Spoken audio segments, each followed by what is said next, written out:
van die Here. Ek wil hierdie boodskap begin deur vir jou te vra, my boetie en sussie, hoe voorbereid is jy? Ek wil vra, Mornay, hoe voorbereid is jy? Koos, hoe voorbereid is jy? Hannes, Dani, hoe voorbereid is julle op die koms van die Here? Jy sien wat die manier waarop ons leef, dit wie jy is, jou karakter, jou gedrag, word bepaal deur hoe groot jou verwagting is oor waar jy jou toekoms gaan deurbring. Waar gaan jy jou toekoms deurbring? As jy vanmôre hier sit by die broer suster en jy het 'n wonderlike verwagting dat die ewig in die hemel gaan lewe saam met Vader, Seun, Heilige Gees, dat jy daar gaan wees, wil ek vanoggend vir jou sê, jy sal jouself 100% moet voorberei om gereed te wees wanneer Jesus kom. Amen. Jy sal moet begin vasstaan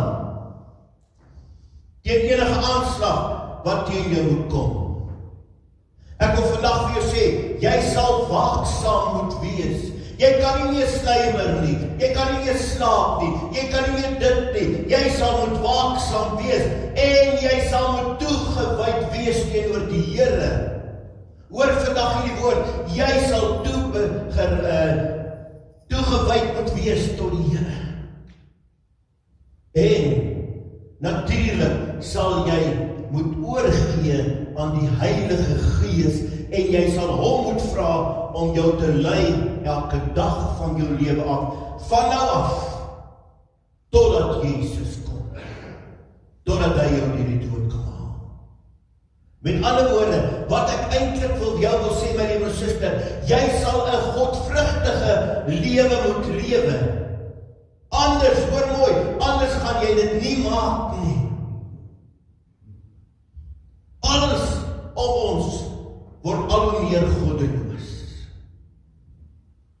En tog sê die woord van die Here vir ons, ek en jy, ons moet skyn soos helder ligte te midde van 'n krom en verdraaide geslag. Te midde van die donker moet ons skyn soos helder ligte, sodat ons hulle wat nog in die donker is, kan aantrek na die lig toe. Jy sien, wat elkeen van ons wat vandag hier sit, elkeen wat deel uitmaak van die Hila gemeente, elkeen wat sê ek is 'n kind van die Here, het 'n opdrag om die evangelie van Christus tot aan die eindes van die aarde toe uit te dra. Ons kan nie net meer agteroor sit en rus nie. Want jy sien, almal van ons gaan voor die regter stoel van Christus verskyn. En daar gaan gevra word, wat het jy met jou lewe gemaak? Is jy 'n disipel van my? En jy gaan beoordeel word met dit wat jy gedoen het. Met die oog hierop, my liewe suster, het ons almal die opdrag om te waak en te bid. Ons moet waak dat ons nie in passiwiteit verval nie. Ons moet waak dat ons nie maar net rustig wil sit en alles moet nou klaar kry nie. Ons moet waak, my liewe suster, dat ons nie ons visie en ons ywer vir die saak van die Here verloor nie. Ons moet bid, my liewe suster, sodat ons nie in liefde vir die Here verkoel nie. Ons is in 'n geestelike stryd betrokke, of ons dit wil glo of nie. Ons is in 'n geestelike stryd betrokke, of ons dit wil erken of nie. Ek glo vanoggend dat ons in ons alle opsigte gereed moet wees. Want die koms, hoor mooi, van die Here is nader as wat ons dink. Die koms van die Here kan vanaand wees. Die koms kan, soos die mense gesê, die 23 September 2025 wees, Ons weet nie, maar daarom is dit vir my en jou die geleentheid, ons het nog tyd, dis die 99ste uur, dat ons kan gereed maak voor die koms van die Here, halleluja. Ons is tot dusver in ons lewe gelukkig, dat ons nie met fisiese wapens moet rondloop en veg nie. Het jy jou alself ingedink hoe dit moet voel, wanneer die bomme om jou bars, en die skoot klap, en die gebouwe val in mekaar, en mense skree, en mense kry seer. Mense word fisies gewond, en hulle gaan dood om jou. Jy sien die dood, jy ervaar die dood, jy ruik dit om jou. En jy nie seker is waar jou gesin is, en of is hulle besig dood te gaan, en of is hulle besig om te maak nie. As jy geliefdes verloor deur die dood, en jy nie eers behoorlik kan afskeid neem nie. Kom ek sê jou vanoggend, my liewe suster, die geestelike oorlog waarin ons staan, waarin ek en jy betrokke is baie groter en meer genadeloos erger as 'n fisiese oorlog. Want in 'n oorlog verloor jy dalk net jou lewe, of jy verloor ledemate van jou, maar in die geestelike oorlog verloor jy jou siel vir ewig. Dis belangrik dat ons gereed moet wees, my liewe suster. In hierdie geestelike oorlog kan jy in sommige gevalle nie eens die vyand sien nie. Ja, die vyand gebruik selfs mense, maar hy voer sy oorlog in die gees. Efesiërs 6 vers 12 sê, ons stryd is nie teen vlees en bloed nie, maar teen elke mag en gesag, teen elke gees wat heers oor hierdie sondige wêreld, teen elke bose gees in die lig. God kom en hy waarsku ons vanoggend. God se woord waarsku ons vandag, meer as ooit, om paraat en waaksaam te wees. Wat kan ek maar vir jou sê? In jouself, met jou eie krag, kan jy nie teen hierdie sielevyand staan nie. Het jy nie die regte wapens om teen die sielevyand te staan nie. Al loop jy vandag met 'n groot geweer in jou hand, al slaap jy met 'n pistool onder jou kussing, al is daar 10 meter hoë heininge om jou huis, al het jy 3 dubbele stelle tralies voor jou deur en jou vensters, gaan jy nie hierdie vyand uithou nie. En wat ek nie verstaan nie, wat my kop te bowe gaan, is dat daar steeds mense wat net aangaan en dink alles is oukei. Jy kan hulle nie roer nie, jy kan maar sê wat jy wil. Hulle sien die probleme, hulle ervaar die probleme, maar dit is asof hulle oë toe is. Nou wil ek jou vra, met watter wapenrusting gaan jy hierdie geveg in? Is jou siel, jou gees, jou liggaam bedek? Of staan jy oop en bloot voor die aanslag? Weet jy wat? Jou wapenrusting, my liewe suster, beskerm jou nie net nie. Maar dit kom en dit berei jou voor en dit bepaal jou strategie, hoe jy hierdie oorlog gaan veg. Kan ek maar sê, jou geestelike wapenrusting wat jy aantrek, gee jou 'n voorsprong. Dit kom en dit laat jou offensief optree. Dit maak jou paraat. Want weet jy wat? Die wapenrusting wat God jou gee, pas by die gevegsplan van God aan. Dit pas by die terrein, die aanslag en die vermoed wat hy vir jou gegee het. Pas dit by mekaar en dit maak jou 'n sterk krag waarteen die vyand rekenskap gaan gee. Hierdie geveg wat in jou 'n drukgang, soos 'n drukgang vassnel, dis soos 'n skroef wat al hoe meer aangedraai en aangedraai en aangedraai word en dit squeeze jou en dit squeeze jou en dit druk jou meer. Dit druk jou oor die onsekerheid van die dag van môre. Wie van hier wat hier sit kan vandag sê, ek het nie bekommernis oor môre nie. Dit druk by die werk word al hoe meer en meer. Hulle verwag al hoe meer en meer dinge van jou. As jy om jou rondkyk, is jou omgewing besig om agteruit te gaan. Wanneer jy by die winkels kom, word alles duurder en duurder en jou geld word al hoe minder en minder. Jy word aangeval deur omstandighede. Jy word aangeval deur siekte, jy is bekommerd en jy dra swaar aan die lewe. En die versoekings raak al hoe meer. Jou kinders word aangeval in die gees en hulle ruk hand uit en hulle raak by dinge betrokke wat hulle beskadig en hulle seer maak.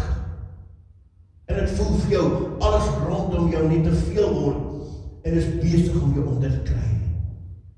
Kan ek maar vanoggend sê, hierdie geestelike geveg gaan meer as net oor oorlewing.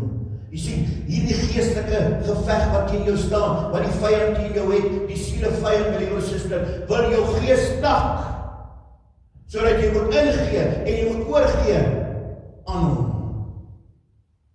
Daarom vra ek weer, met watter wapenrusting vat jy hierdie geveg aan? Ja, mense het verskillende idees en strategieë oor wat hierdie geveg is. Daar is mense wat die oproepe tot paraatheid ignoreer. Die dinge wat om hulle gebeur, dan maak hulle soos 'n volstrys en hulle druk hulle kop in 'n gat of in die sand. En hulle sit en wag, moeg getroffe, dat die geveg maar net sal verbygaan. Ander hoor die probleme, hulle hoor die aanslag, hulle ervaar die aanslag, maar hulle hou hulle sienende blind en doof, hoorende doof. Hulle wil net die soetsappige boodskapies hoor, maar hulle vermy die waarheid. Nog ander kom en hulle steek die vlag op en sy hands op, en hulle gee oor. Hulle het die geveg verloor, nog voor hulle begin het. Maar dank die Here, dan kry jy daar die mensies wat so lief is vir die Here, halleluja, wat so bereid is om op te staan en terug te veg, om die moeilike tye en die swaar krye, my liewe suster, trompel aan te vat. Want hulle weet dat hulle meer as oorwinners is, deur Jesus Christus wat hulle die krag gee, halleluja. Jy sien, 'n geveg is net nie moeite werd om te veg, as jy 'n kans het om te wen. Want jy sien, ons Suid-Afrikaners, ons hou ons nie van verloor nie of hoe. Kan ek vir jou een teksvers gee, wat jou dan so 'n bietjie voorsprong kan gee op die vyand. 1 Timoteus 1 vers 19 sê, hou vas aan die geloof en behou 'n goeie gewete. Kragtige woorde is dit nie. Iets waaraan ek en jy elkeen kan vashou in hierdie huidige oorlewingsstryd waarmee ons sit. Kan ek vanmôre sê, liewe suster, wat jou geveg ook al mag wees, waarheen jy nou op hierdie oomblik gaan, waarin jy nou betrokke is, gaan jy ook seker vra. Waar gaan al hierdie dinge heen? Waar gaan hierdie geveg heen? Het hierdie moeilike toestand, hierdie vasdrukking wat ek oor my voel, 'n einde? Het ek ooit 'n kans om dit te oorleef? Jy vra dan vanmôre, gaan dit ooit finansiëel in my lewe beter gaan? Sal ek weer 'n werk kry? Hoe gaan ek hierdie huwelik waardeur ek gaan, die stormwaters dit onderkry? Gaan my kinders dit oorleef? Dan wil ek vanmôre uitskree, ja, my liewe suster, as jou wapenrigting reg is, as jy reg voorbereid is, as jy paraat genoeg is, sal dit oorleef, halleluja. Die lewe gebeur om ons. Omstandighede gebeur daagliks. Ja, ons maak foute en ons beland willens en wetens in probleme en in situasies wat ons nie wil wees nie. Maar die punt wat ek vandag by jou wil bring is, geveg gaan jy moet veg. Of die aanslag gaan jou onderkry. En dit gaan vir jou te laat word. Elke dag, elke oomblik sal jy moet oor die storms kyk, sal jy oor die geveg moet kyk, en jy sal moet fokus op die bietjie lig wat aan die agterkant is, want daai lig is die einde van die tonnel, en daai lig is Jesus, halleluja, hy is die grootte van alles. En baie hang af van jou gevegsplan. Daarom is wegkruip nie vir ons 'n opsie nie. Ook nie die wit vlag en die handvlop is 'n opsie nie. Ook nie die onderhandeling nie. Net vasbyt, hakke inkap, swaard in die hand, geloof in die plek, reg vir die stryd vorentoe. Kan ek sê, veg jy of gaan lê jy? Wat kies jy? Openbaring 12 vers 2 sê vir ons, Wie die bewoners van die aarde en die see, want die duiwel het aan julle gedeurgedaal met groot woede, omdat hy weet dat hy min tyd het.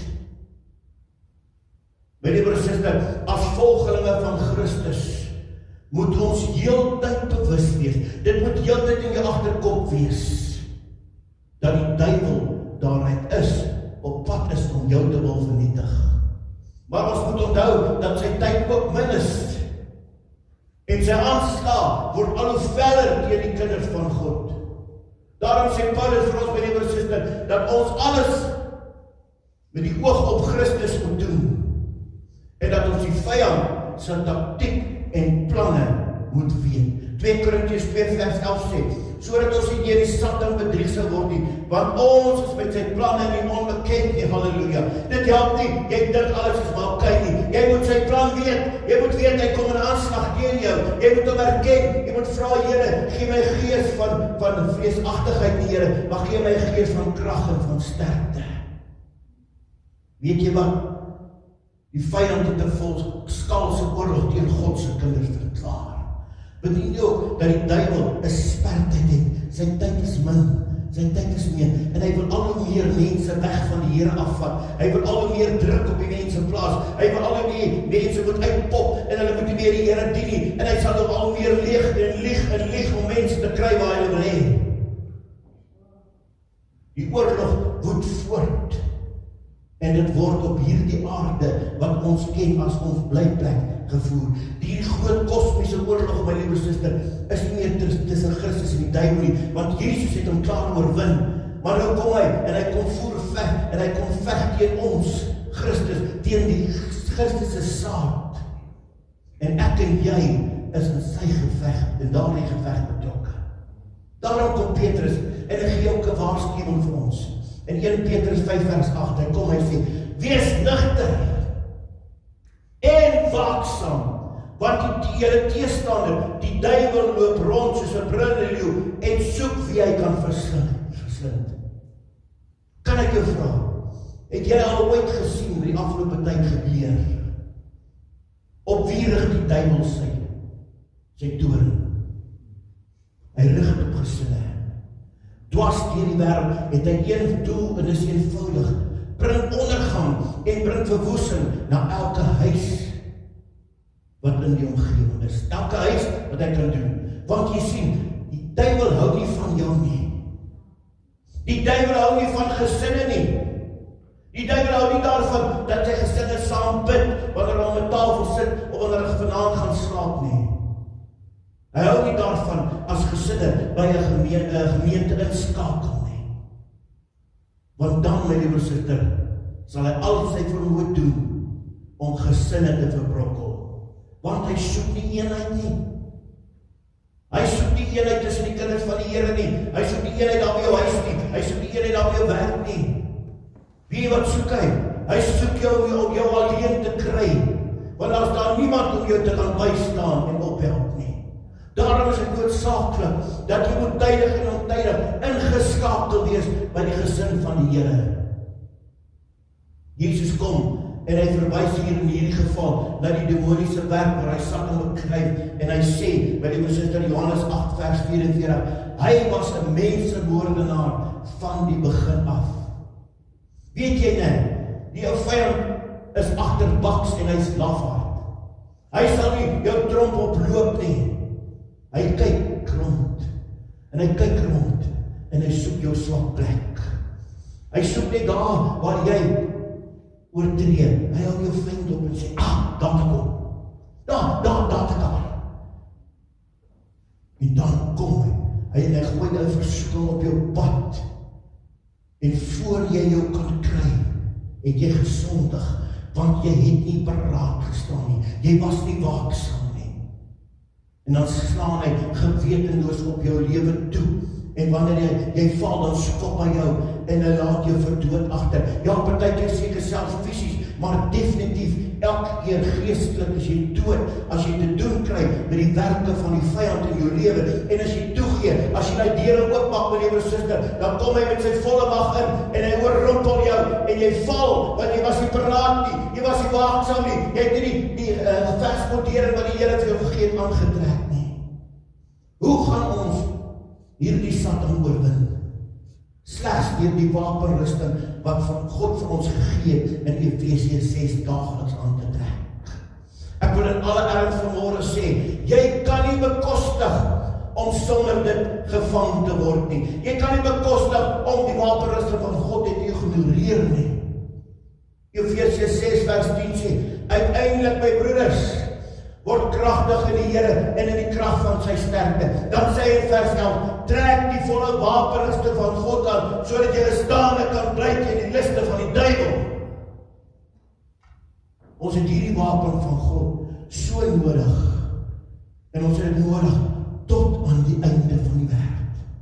Alles, totdat alles oor en verby is, moet ons die stryd voer, het ons 'n oorlog op hande, en moet ons sterk staan, moet ons kragtig wees in die Here. Weet jy wat? Hierdie oorlog waarin ek en jy betrokke is, ons almal betrokke is, vra volharding. Dit vra deursettingsvermoë en dit vra 'n wakker gees. Dis nie 'n oorlog wat ons net ligtelik kan opneem nie. Want as jy dit ligtelik opneem, my broer suster, dan gaan jy nie eintlik kan volhard nie en dan gaan jy die stryd verloor, my broer suster. Weet jy wat, ons kan nie ons vyand sien soms nie. En dis presies wat die duiwel wil hê. Hy is mal daaroor dat mense ontken dat hy bestaan. Maar gelukkig vir ons, leer hierdie boek vir ons, hierdie Bybel vir ons van wie Jesus is, halleluja. Hy leer vir ons die waarheid. Jesus het self van hom gepraat en moes hom weerstaan het, toe hy op aarde geleef het. So wil ek jou vra vanoggend, wat dink jy sal gebeur, as jy in 'n vieze oorlog gewikkeld is, en jy maak die oorlog nie 'n werklikheid nie? Jy loop rond asof daar nie 'n oorlog is nie. Wel, ek kan vir jou sê wat jou uiteindelik gaan wees. Jy gaan gewond word en jy gaan seer kry, jy gaan raak geskiet word, jy gaan doodgaan. Maar in die geestelike oorlog waar ons betrokke is, het al reeds gesê, kan jy jou siel verloor. Ag pastoor, dis nie so erg nie. Die ou vyand, ag ek weet van hom en ek het hom gesien. Hy slaan almal om my, maar ag ek is okay pastoor. Ek wil vir jou sê, word wakker. Word wakker vanoggend. Moenie sluimer nie, moenie slaap nie, my liewe suster. Wees paraat. Die dinge gebeur om jou. En jy moet met jou hele wese veg tot aan die einde toe. Nou kom ons by die wapenrusting. Die eerste gedeelte is, wees gereed en toegewyd om volgens die waarheid te lewe. Dit sê in Efesiërs 6 vers 14, staan dan vas, julle lende met die waarheid omgord. Onthou dit wat dit sê, die gordel van waarheid, en nie 'n denkbeeldige gordel nie. Die ongelukkigheid van die lewe is, my liewe suster, dat mense eerder die leuen glo as die waarheid. As ek nou iets op Facebook moet plaas en ek praat groot leuen 'n werkwoord dan glo die hele wêreld dit. Maar as ek die waarheid praat, dan wil die mense my kruisig. Daar waar God se waarheid van die kanses af verkondig word, is die mense maar ding gesaai. Want daar waar die leuen gepraat word, die soetstropies gespeur word, my liewe suster, is daar mense in oorvloed. En dit al wat dit my sê is, dit lyk my asof die mense nie wil vry wees nie. Hulle wil maar onder gebondenheid lewe. Weet jy wat? Dis slegs die waarheid wat jou kan vrymaak. Staan dan vas, want as jy staan vir niks, sal jy val vir niks. Jesus het self gesê, my liewe suster, in Johannes 8 vers 31, as julle in my woord bly, is julle werklik my disippels. En as julle die waarheid ken, en die waarheid sal julle vrymaak. Dit gaan daaroor, my liewe suster, om vertroue in Jesus te hê, om te glo dat hy deur God gestuur is, dat hy sê die waarheid en die regte lewenspad vir ons uitgebrei het. En dan kom jy, en dat jou lewe oorgee aan hom, as die Here jou leidsman, as God vir wie jy kan lewe. Weet jy wat? Sonder die waarheid is daar nie geloof, verlossing, vrede of geregtigheid nie. Nou wat is die waarheid anders as die woord van God opgesteek staan in die Bybel? Kan kan ek vanoggend vir jou sê, as ons huise in lyn is met die woord van God, en dit word so geregeer daar by die huise, sal engele by ons kom vertoef, en hulle sal nie uit hulle plek val nie. Baie keer vir ons Here, ag, beskerm ons, maar ons is so ver van hom af. Maar as jy in die waarheid leef, as jy by die Here leef, dan is die engel al klaar daar, gereed om jou te beskerm. Wanneer die Bybel gelees word, sal dit sonde weghou van jou af. Maar wanneer jy die teenoorgestel is ook waar, sonde sal jou weghou van God se woord af. Hoekom is die kerke so leeg? Baie mense vandag doen nie eers die moeite om rasioneel te dink oor wat hulle glo nie. Hulle kom kerk toe, die DTT mense, die dood en troue mense, dit is al wat jy gesien. My liewe suster, hulle leef nie in die waarheid nie. En die waarheid kan hulle nie vry maak nie, want hulle is ver weg van die waarheid af. En voor hulle kan kry, is hulle in 'n sloot, in 'n gat en vasgevang deur die liste van die vyand, en hy vertrap hulle. Hulle bou hulle lewens op dit wat hulle sien wat nie waar is nie. Wat ook al op die media 'n bekende persoon of 'n groep vriende sê, word skielik dan die waarheid vir hulle. Om te glo wat ander sê, sonder om God se woord te ondersoek vir jouself, sal jy uiteindelik in 'n probleem inval. Elke keer as jy iets hoor, jy iets sien, gaan kyk in die woord van die Here, voordat jy dit aanvaar in jou lewe.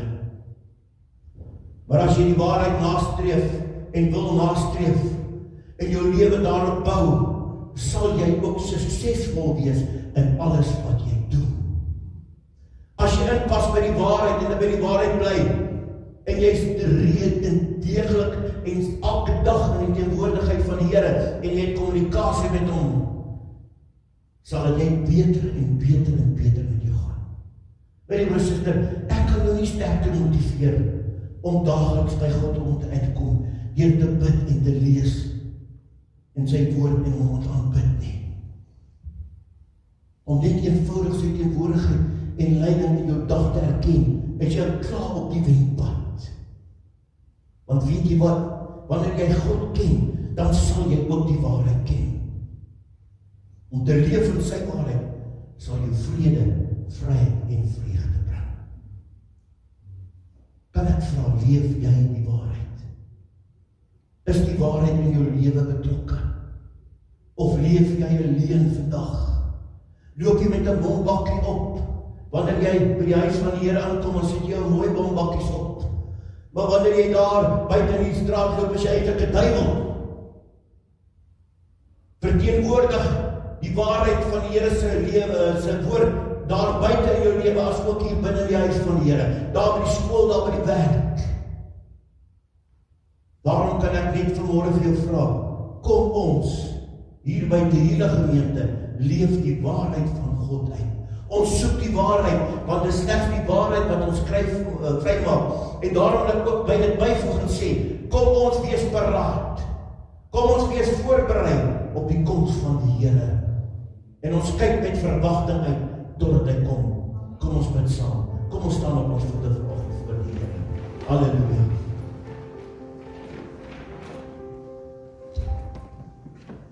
Dat U gaan kom op die wolke, Jesus is verseker. Ons weet nie wanneer dit is nie. En as dit vroeër of later sal gebeur, Here, het ons net een geleentheid, en dis om gereed te wees voor U. Daarom is my gebed vanoggend, Here, dat een en ieder en elkeen wat vanoggend hier in die hele gemeente by hierdie diens is vanoggend, en hulle wat na hierdie woord sal luister, Here, gereed sal wees wanneer U gaan kom op die wolke, dat nie een agter sal bly nie, my Here. En daarom wil ek druk vanoggend, Here, dat die Heilige Gees in elkeen se harte so sal werk, dat as ons nie gereed is nie, ons gereed sal word. Dat ons die wapenrusting van U sal aantrek, en dat ons die waarheid sal uitleef, Here. Want is net die waarheid wat ons gaan vrymaak. Dankie vir hierdie boodskap van vanoggend, Here. Hou ons op ons voete. Gee vir ons sterk bene, Here. Gee vir ons die krag om die vyand wat so listig is in die menslewens te kan teestaan. Want dis U wil vir ons, Here. U het ons nie 'n gees van vreesagtigheid gegee nie, Vader, maar een van oorwinning. En ons hou nie van verloor nie, so ons gaan nie verloor nie. Dankie daarvoor, Here. Dankie vir hierdie boodskap van vanoggend. Ons gee al die lof en eer daarvoor. Amen.